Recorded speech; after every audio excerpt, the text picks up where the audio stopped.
All right, so we're going to be doing homework 1, number 34.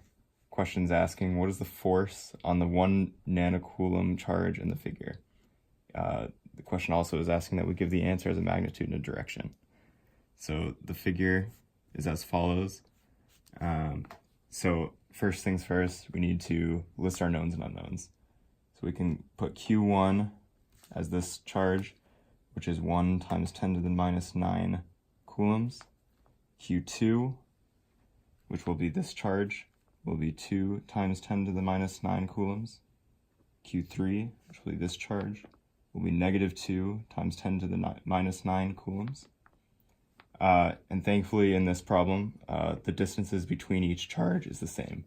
So we can just have a generalized R, which is 0.01 meters. And of course, the unknown here is what is the force on charge 1, which is this charge. So in order to find this, we need to break it up into its components. So the force on charge 1 is equal to the force of 2 on 1, as well as the force of 3 on 1. So first, we'll do the force of 2 on 1. The force of 2 on 1 can be found using the equation K times the absolute value of Q1 times the absolute value of Q2 over R squared.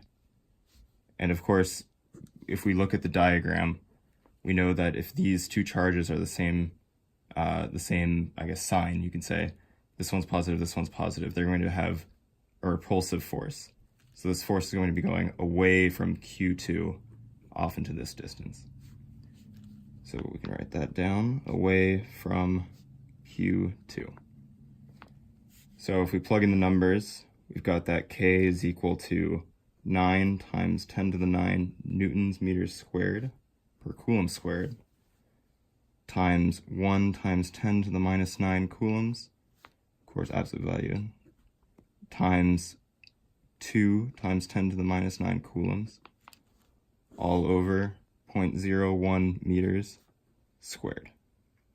Now if we plug that into the calculator, we'd get that this force is 1.8 times 10 to the minus 4 newtons away from Q2.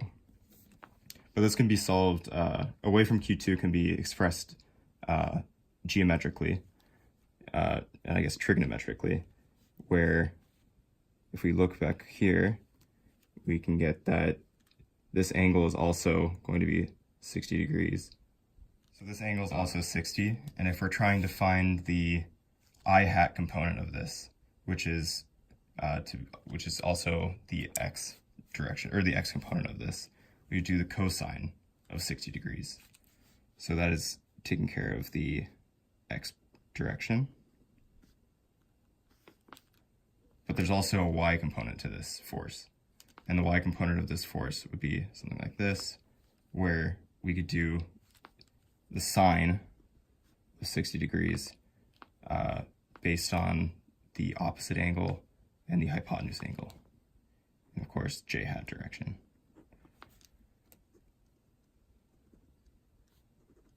So this is your force of 2 on 1 with a magnitude and a direction.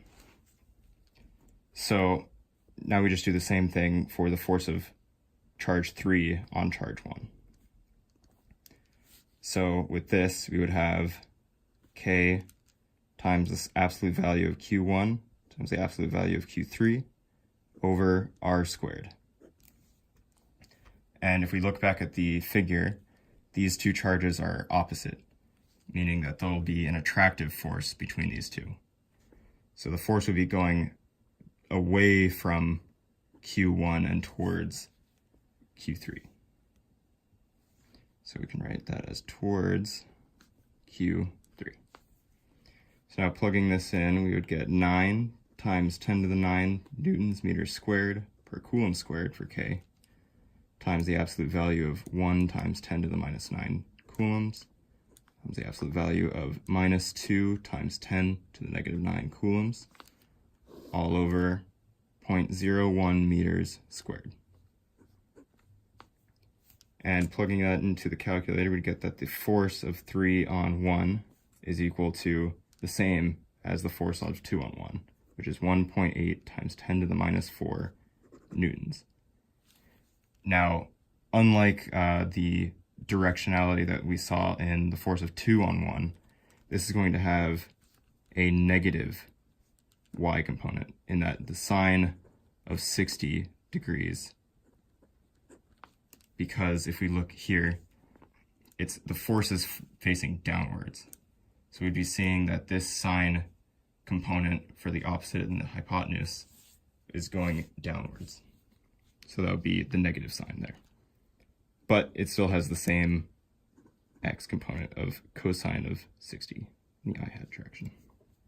If we're going to find the force on 1, we would do the force of 2 on 1 plus the force of 3 on 1.